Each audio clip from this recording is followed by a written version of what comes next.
what's going on, guys? My name is Dave, Hero Go Gamer. Today we got this Xbox One X on the workbench that has a ton of liquid damage on it on the power rails. So let's go over to the upper cam and see how we can be able to get this issue resolved.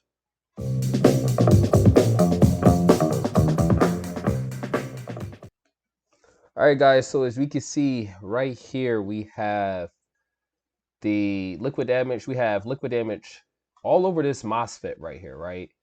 We have it all over this general area right here.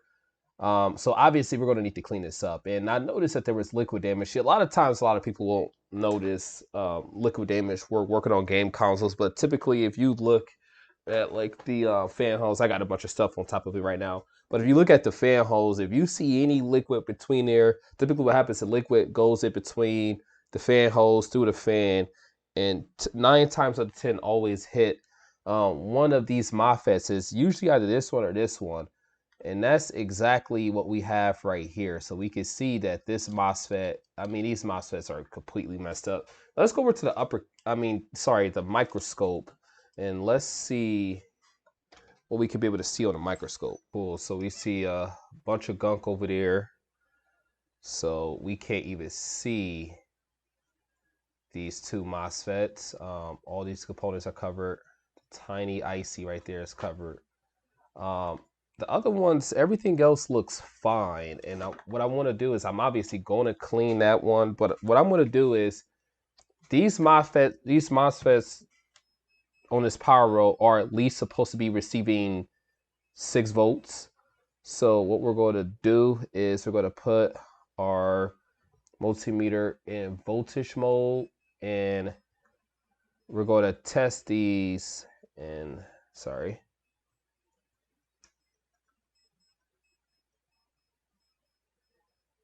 Okay, so right here we're getting 0.6. So this is the gate right here, right? So this is the gate, this is the drive, this is grounded out down here. So you're going to test on the gate. You're going to put the black probe on the gate, put this probe right here.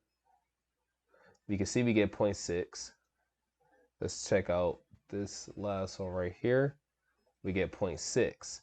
Now what we're going to do is we're going to clean off this area right here, which is good. It's good that we're at least getting 0.6 over there, because that lets us know that no other damage to the power rails was done, just purely only right here. So I dipped my toothbrush in some 99% IPA, and right now I'm just going around and cleaning it. And if you guys don't have at least a toothbrush or IPA, you need to get some. I know some people use Q-tips. I use Q-tips on certain things, but something like this, a Q-tip is going to take way too long. That would be just crazy for me to sit here that long working on this section of the board with a Q-tip when I could easily just maneuver through this entire board with this toothbrush. So back on the upper cam, we can see that this is still bad. You can see this is even with the toothbrush. So imagine what it would look like with a Q-tip. Now we can see this cap is completely blown off the board. This one right here is missing the side over here, so half of that's blown off. That's pretty much blown. So we're just going to replace all of this. That's the easiest way to even deal with this. And just to do this, just to show you guys what we're going to pull, I'm going to test this over here and see what we pull before I pull this off the board. Even if I do pull the right voltage, which I doubt, I'm still going to pull it off the board. So I'm going to put my multimeter back in voltage mode, and we're going to test that gate. And from that gate to there, we're getting 0.004 volts, meaning that IC is completely shorted out. So what I'm gonna do is, first off, I'm gonna put gloves on my hand, and the easiest way we're going to be able to get through this situation, to be able to fully get this section cleaned off, is what I'm going to do is I'm going to first off heat up my solder iron. We're going to remove all the components from this side of the board, and we're going to use our heat wand to do so. So we're going to do that, and then we're going to apply new solder to that section of the board. And I got my solder. Also, if you guys wonder what type of flux and everything I use, everything is down below in the description. I use 8341 no clean flux. I like this type of flux because it's good quality flux. And 8341 flux, I'm going to be honest, is clear, so you can see through it when you're working. A lot of other fluxes, you can't see through the flux, which makes it difficult to work with. So good flux really truly matters. So I'm just going to dump flux all around here. All right, so let's start with the big MOSFET first. The good thing about applying this heat as well, I got my fume extractor as well. Applying this heat will help heat up the liquid, which will make it easier to be able to scrub it all up.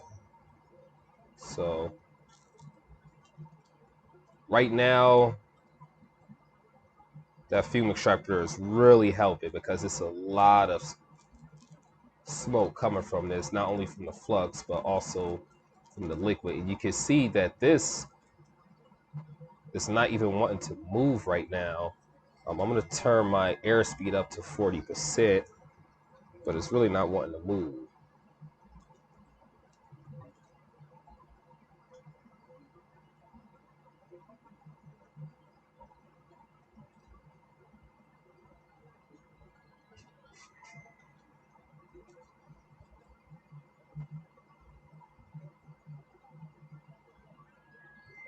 So now that I turn up my airspeed, I turned it up to 40%. Now that I turned that up, now it is flowing this stuff quickly off the board. We could just see all the corrosion and everything that the liquid caused on this side of the board. All right, so as you can see, we have everything up. This component over here looks good. Doesn't look like any liquid really got to that. So I'm just going to heat everything up. I'm wondering right here, that's why I'm trying to heat this all up to, okay, we did have one component left right there, but that component flew to another planet. I don't even know where that even went. So hopefully none of the pads are missing. If so, not a problem. We'll just have to do some trace repair on the board. So let's scrub this up. Toothbrush, 99% IPA. All right, cool. So now this area looks a lot better. Now I feel comfortable with going ahead and putting more flux on here and going in and applying solder to all of the pads, which will also help further clean up and make sure that none of the pads are missing, because I do see times where pads are missing with liquid damage.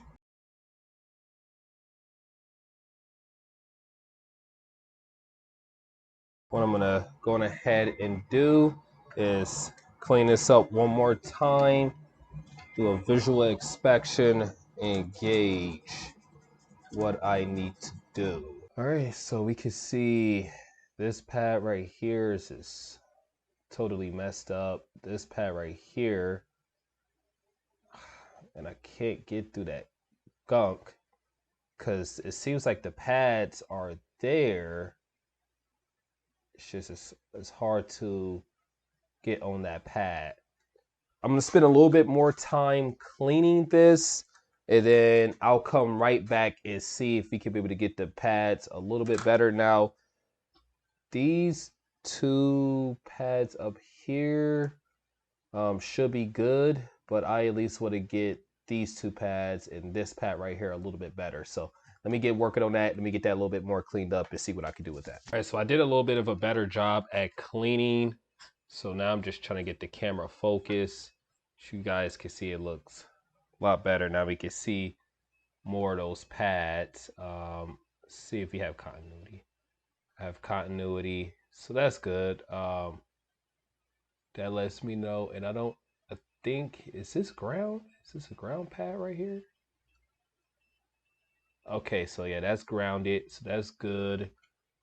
So that pad looks to be right. And these two pads, let's see, I think that's supposed to be, yeah, that's supposed to be grounded up here as well. So I think, I'm assuming all this is just, what's messed up is just the ground pads. Because these two grounded to that, these two are grounded. This one supposed to have continuity with this component. We got a beep there. Sorry about it going in and out when I press on the board. Actually, let me put on a clamp on this. Okay, that should help keep this board still so it won't mess up too much. So, and this one right here, give me 1 second. Use my handy tool that allows me to be able to rip up these traces. This is kind of like a Dremel. You power it on and it can reveal traces. So you see how easy that was versus taking a small flathead screwdriver needing to test it. So we have continuity between these 2 points. So we are good. I just want to make sure everything that I'm going to do is actually going to be for use so I can know exactly what amount of work I need to do. So how I have it set up is I have a board sitting right next to me, and I'm actually going to just quickly test the MOSFET, which I don't think there should be a reason why it would be bad, but I'm just going to quickly test it to make sure that the MOSFET is good. Okay, so we're getting 0.6, so we are getting the correct voltage on that side of the board. So what I'm going to do is I'm going to go ahead and apply flux on both boards, and I'm just going to start moving everything over. So let's go back over here. I'm going to try to apply a little bit more solder once I get these components moved over. So I'm going to move them over, then apply a little bit more solder to some of the traces that's kind of gone out, and we should be good to go. So let's get that done.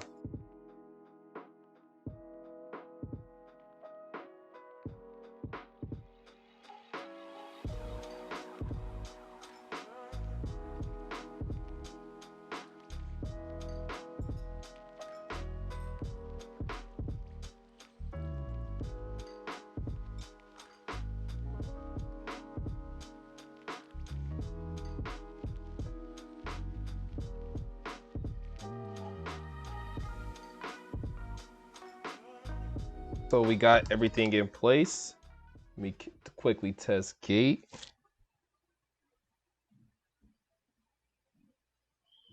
We are getting 0.56. So we are still getting a little bit under. So I need to figure out where that drop is coming and if that drop is something. Let me test around. Put my red probe right here. We are now getting 5.557, which is a little bit better. We're still missing 0.050 volts on the line. So let's move over to the next MOSFET and see what we could get. We're getting 0.559 and 0.563. Now I just now noticed, look at right here. I didn't notice this at first, that this side also had liquid damage. So that's where we're getting the drop. I'm gonna go ahead and start replacing everything on this side. So I'm gonna take my heat wand. I'm gonna lift up everything that looks suspect to me, and we're just going to replace all of this right here. I don't want to risk keeping anything over here. Whatever is causing their drop, I want to make sure I get rid of it. So I'm just going to lift those.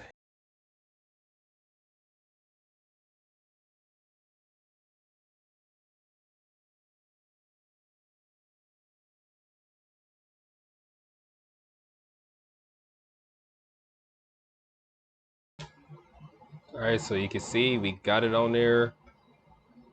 Looks good. Opponent down there is kind of crooked, but it's not too big of a deal.